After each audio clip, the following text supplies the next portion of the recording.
बाकी बड़े उम्र के लोग अलग हैं। 1 लाख युवक जान गंवाते हैं हर साल लापरवाह ड्राइविंग के कारण।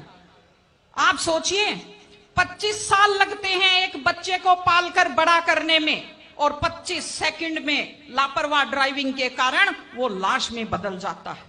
क्या बीतती होगी उस मां के ऊपर जो अपने जाते हुए बेटे की पीठ देखती है और आते हुए बेटे का मुंह नहीं देख पाती।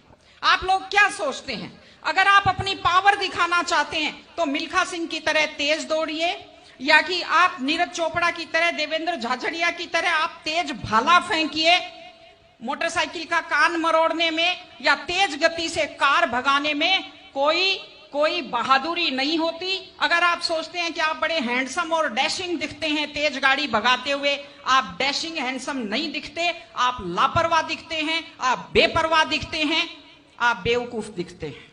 इसलिए कम से कम सड़क पर जब भी गाड़ी चलाएं, आप ध्यान से गाड़ी चलाइए। आपकी जिंदगी आपके माता पिता की भी है। एक छोटी सी चीज और कहना चाहती हूं, हमारे बुजुर्ग हमें जब पालते हैं, जो लोग खेती से बच्चों को पढ़ाते हैं, जो लोग छोटी आमदनी में बच्चों को पढ़ाते हैं, उनकी पूरी उम्र खप जाती है अपने बच्चों की जिंदगी बनाने में। और उसके बाद दुख का विषय है, बड़ा पीड़ादायक सीन मैं कई जगह देखती हूं कि एक माँ बाप मेहनत करते हुए हाथों में आइटन पड़ जाते हैं, एड़ियां फट जाती हैं, कपड़े मैले फट जाते हैं, और उसके बाद जब बेटे को पढ़ा लिखा कर तैयार करते हैं, उसके बाद पढ़ी लिखी बड़े घर की थोड़ी बेटी आ जाती है तो माँ बाप की तरफ ध्यान नहीं देते। आज हमारे 60-70% घरों में हालत यह है कि बुजुर्गों को रोटी तो मिल रही है लेकिन इज्जत से रोटी नहीं मिल रही। इस चीज को बदलने की जरूरत है। माँ बाप, मैं आपसे कहती हूं, जैसी भी परिस्थिति होती है, माता पिता आपको राजकुमार की तरह पालते हैं।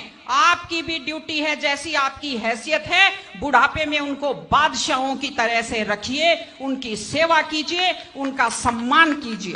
इस तरह से माता पिता की सेवा कीजिए। वो अपनी जिंदगी आपके लिए कुर्बान कर देते हैं। और माताएं बहनें बैठी हैं, एक छोटी सी लास्ट बात जो मैं कह रही हूं, बेटियों को समझदार बनाइए, बेटियों को बेटा मत बनाइए, क्योंकि बेटे तो लापरवाह होते हैं। बेटियों को समझदार बेटी बनाइए।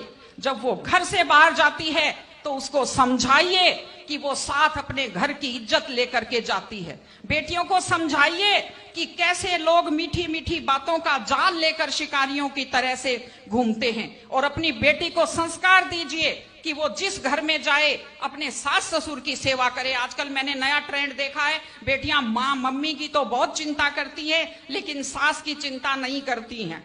ये गलत चीज है।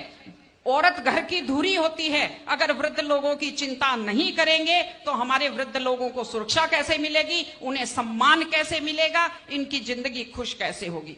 इसलिए कोई भी कौम तभी आगे बढ़ती है जब वो संस्कारवान हो, जब वो मेहनती हो, जब वो शिक्षा पर ध्यान दे। हमने ये सब किया है, मैं आपको बधाई देती हूं।